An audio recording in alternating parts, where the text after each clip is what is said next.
A sunny early morning here in Wesel, Germany, where we want to test out those two here. And they look identical besides the color, and they are identical. Timmy is here with me again. These are the Honor Magic 8 Pro versus the Honor Magic 8 Pro.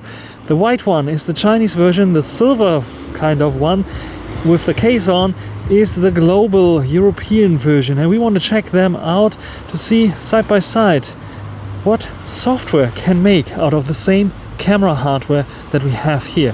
So welcome to this camera comparison. You see the specs, they are the same, so only one spec sheet there because it is the same hardware.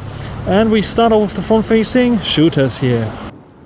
Front-facing video now on both. Which one is which? Can you guess it? Here, there, we have the Chinese variant. Here we have the European variant. Both feature autofocus, so this here should nicely focus there. This one should nicely focus here as well. 0.8 time magnification by default. Which one has better HDR? Pretty much the same, I think. Which one is more yellow? Which one is more bluish? Is there even a difference? 1x looks almost identical here. 4K 30, 4K 60 frames per second is what they can do. Let's go to the ultra wide angle again. Let's turn around a little bit to see if there's some stutter. How good is HDR on both? Which one do you think is doing a better job in terms of colors, in terms of stabilization? Do you notice even a difference between those two? Sadly, both are not able to switch to the back-facing cameras while recording, which is a bit of a weird thing because the Honor number series from the Honor 50, 70, 200 and 400 all feature this possibility to just switch to the back-facing cameras while recording 4K even. But this one here doesn't have this. A bit weird. Anyway, let's go manually to the back-facing cameras by stopping here. And now I switched them around and I'm recording with the main camera sensor on both. The variable aperture is gone here, but still we have a very large kind of 101.28 inch size sensor as a main sensor here. They didn't upgrade to 1 inch, which is a bit surprising. Honor never had a 1 inch sensor so far in history. A bit interesting, I think. And yeah, the alarm is like sounding already here. Let's try out the test in terms of stabilization when I turn around here, because I think the global version still has a bug, an issue there. It's a bit lagging behind there. It has some stutter. I hope that Honor will fix this with the... I'll put like maybe a description or correction down below if they really fixed it with a software update, or if I read about it, because I have only a limited time with the global version and my limited time is going to an end already, so I had to do this comparison here even with a little bit slightly older software stack. Hopefully they fixed this. Let's go and switch to the ultra wide angle. Both feature a very wide field of view and both have autofocus. Hopefully my hands are not in. Yeah, usually I would start like this, ultra wide angle. I think HDR is good and we go on here. Not sure how they handle the sun, however. Let's go to 2x. Both in terms of animations, I think roughly the same. Let's go to 3.7x on both here. And which one is doing better? And now let's zoom in to the maximum, which is 15x on both. And I have to like search. Both have CPA 5.5 stabilization rating. So very, very good. Which one is better here in this case? Maybe also if I change the angle slightly, that one is better than the other. Let's go to 1x again to check out the zoom in and out animations. I think both are doing it fine. On screen it looked like the sun was affecting the Chinese variant a little bit more. So let's try to zoom in here on this building there. Let's go directly 3.7x and 3.7x. And this was 2x actually, 3.7x there. And let's go to 15x here, 15x there. So which one is doing a better job there? In terms of stabilization, I think both are very, very good there. So what do you think about both of them? Let's go to ultra wide angle again. Very smooth indeed. So video is okay, a bit over sharpened on both, I think. And yeah, the stuttering issues on the global version are a bit of a concern. Otherwise, yeah, do you notice much of a difference between those two? Photos side by side of the Honor Magic 8 Pro on the left, which is the Chinese version, and on the right, which is the global version. And yes, the global version has a higher version number, but actually is of a lower version for the global market. What we can see here on first glance on the ultra wide angle, both almost identical there with the colors. This is taken now with the vivid colors, but you can see already with the vivid colors we have a bit more of a yellow color tone here towards the greeneries. Detail levels identical. It's just a bit colder on the global version. Lots of details here also in the middle, even like the bridge. Yeah, not much of a difference between those two. When we switched to the natural color mode profile, you see the spike from here to here. It's not a huge difference for the ultra wide angle. When it comes to colors, we see the same that we saw before, so a bit warmer on the Chinese version, a bit colder on the global version. And basically the same you can say also for selfies. Here it's just one thing that I noticed on the Chinese version, it looks a bit artificial there, especially like a filter put on over the whole face, as you see here. With the global version doesn't suffer from this and actually offers a bit of more warmer face color here, where it's a bit colder on the Chinese version. Haircut and cutouts there both have some issues there with the hair and with figuring out what is the tree branch. And here you can see the editing mostly, where here it's not. So yeah, this is an issue that I had with the Chinese version. Here main camera sensor basically identical, apart from the shutter speed difference that is like makes it a little bit brighter on the global version than on the Chinese version. But apart from this, detail levels almost identical. It's just warmer on the Chinese version. Actually, it makes more sense because it's the sun there, and the sun is very warm and it's not that white kind of a look there. The telezoom at 10x basically identical. This again with the warmth, maybe tiny bit warmer there, maybe tiny bit overexposed, or it's just a white balance difference here on the global version, but basically identical. And here, if you zoom in even further, it's identical. There's not much of a difference between those two. And then here, 85mm, again, a bit of a tiny difference with the warmth. As you see here, this is a bit more white, then this is a bit more yellow. And I think there's a bit, maybe I'm hallucinating, but I think there's a bit more contrast in here. And you can also see that here it's getting a bit brighter, bluisher, where here it's a bit darker, still yellowisher, which is a bit of a weird kind of take between those. Otherwise, sharpness and detail levels, I think both identical there. So what's so fascinating about them, that they're staying consistent. Also at 10x, it's a bit more bluish, where this is a bit more warmish. Detail levels basically identical. It appears to be a bit softer here, and here a bit more sharpened up. And in general, being a bit more sharpening applied on the Chinese version than on the global version. And it becomes evident when you go in even further here with 690mm, where we can see it's a lot softer on the global version. It's a bit more sharpened up, and yeah, you can. Do you see more details actually? Probably not so much. It's just more sharpening applied there, and it's not adding a lot of details actually.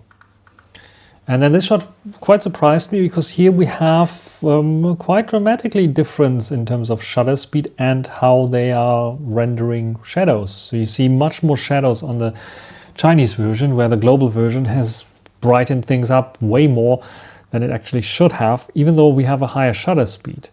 And they both handle the sun with the low fix sensor I think they have now pretty good, but it's again a bit warmer. The greeneries especially you can see, but also the sun a bit warmer than on the global version that tends to have everything a bit more cooled down. Otherwise, in terms of detail levels, I didn't notice much of a difference there.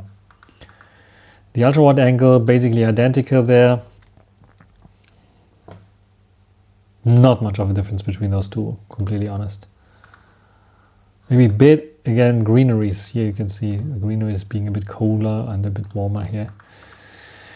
Also here, detail levels, also with the little spider nets, basically identical there. Not much of a difference here also for the main camera sensor cropped into 2x. And then selfies with portrait mode turned on. And here, this time around, I think it's a bit less sharp because there was a sun blur. A slightly different angle, apparently. I thought I have them both in my hands and with the same angle, but apparently there was a slightly different angle. Now, here it looks a bit more edited, and here it looks a bit blurrier, but that's basically it. They are basically identical. It's a bit sharper here for sure. And then portrait shot, a cool portrait shot of Timmy there, just to see haircut out. Is there a major difference between the two? Nope, basically identical. And then portrait shots with the main camera sensor set to 35mm on both here. And yeah, I managed to look away on both. It's appearing more contrasty on the Chinese version and less contrasty on the European version or the global version. As you see here with my eyebrows, I like the European version a bit more. Also the face color is less yellow, where it's a bit yellow here on the Chinese version. That's the biggest difference there that I see. Otherwise, cutouts on the hair, the blue in the sky, the bokeh is nearly identical between those two here. The macro shots, they don't offer this macro capability in a dedicated super macro mode, but you can utilize it in a normal photo mode and switch to 85mm, and it's using the 85mm, and you get basically the same results. There's a slight color shift again, but that's the only difference between those two. You get basically the same results. And then we are here at the start. So basically what you get is mostly the same. There's a slight color variation. It's a bit colder on the Magic 8 Pro. And the selfies both have to work on because sometimes it looks a bit artificial. And in terms of portrait, we have a bit of warmer face color on the Chinese version in contrast to the global version. That's it, basically. The rest, at daylight, is identical. Super night video now on the Honor Magic 8 Pro. Yes, it has a dedicated super night video, 4K 24 frames per second. This is why you see a little bit of a different frame rate. I'm working towards the light. What do you think about the audio quality here, using the internal mics, standing under the light? How was the lens flare handling? And now I'm walking away from the light with the light in the background. How well it's doing. And walking towards the dark here. How about stabilization? How good is it? How about the colors? And now turning towards the light. What do you think about the night performance here of the Magic 8 Pro? 4K 24 frames per second, super night video now on the Magic 8 Pro. What do you think about this one? How about the audio quality here? I'm walking towards the light here. What do you think about the stabilization? Standing now under the light, how good is the lens coating here? Do we get any lens flare effect, especially when I walk towards the dark here and we have the light in the background here? What do you think about the quality here of the Magic 8 Pro, especially also in terms of colors? What do you think about the night performance here on the Magic 8 Pro? When you take a look at the nighttime shots, we start off with the ultra wide angle, and for some reason on the global version I had the watermark turned off, at least for this one shot.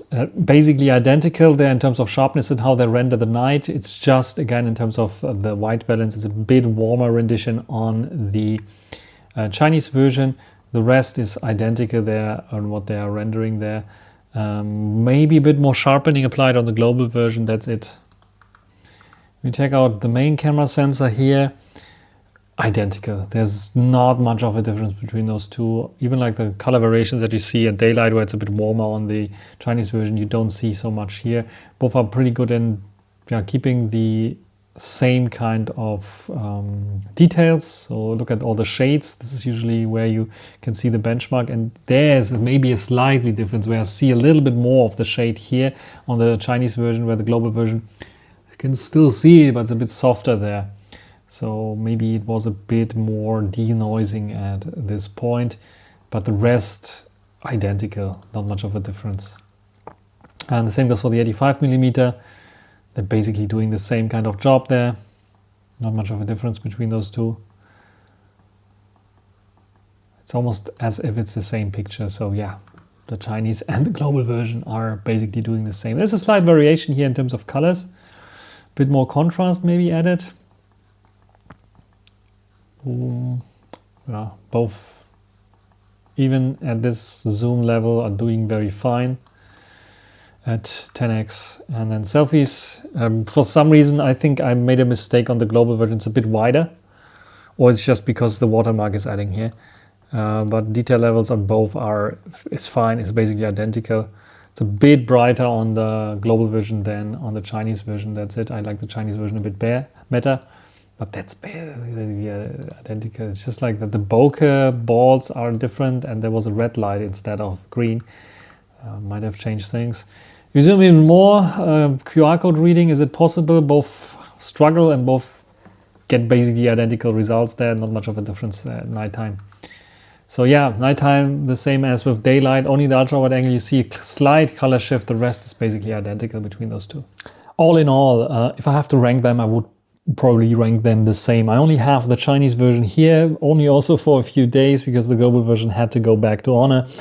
Anyway, when you check them out, basically they are nearly identical. The big differences, and it's a flaw and a bug, is that on the global version, the stuttery video image, so it's missing frames on the main camera sensor. Not so much on the front-facing camera, but on the main cameras on the back, it is missing some frames here and there, which is a bit of annoying. Otherwise, it's a bit of warmer on the global version, a bit cooler here and less contrasty on the Chinese version. I hope they manage to find a way to make them equally as good as on the Chinese version with the stabilization and without frame loss. Otherwise, basically identical, same points I would give to them. End of video. Hope you enjoyed this. And I'm not doing so many comparisons from the Chinese and the global version because I don't have always the time to have those two. And I just wanted to do it just to see if you find any interesting results there. If I find any interesting results, and actually I didn't find any interesting results, so probably this will be one up only. Nevertheless, I recorded this and wanted to get it out here so that you can also choose eventually global or Chinese version. I would fully recommend the global version here. When they fix the bugs with the video recording, it is a better device for you because you have the global ROM, you get better support here from Honor. Maybe you get even a little bit of extra goodies there in the package if you pre-order the global version. That's it for this video. Hope you enjoyed it. Thanks for watching. Until the next time. Bye.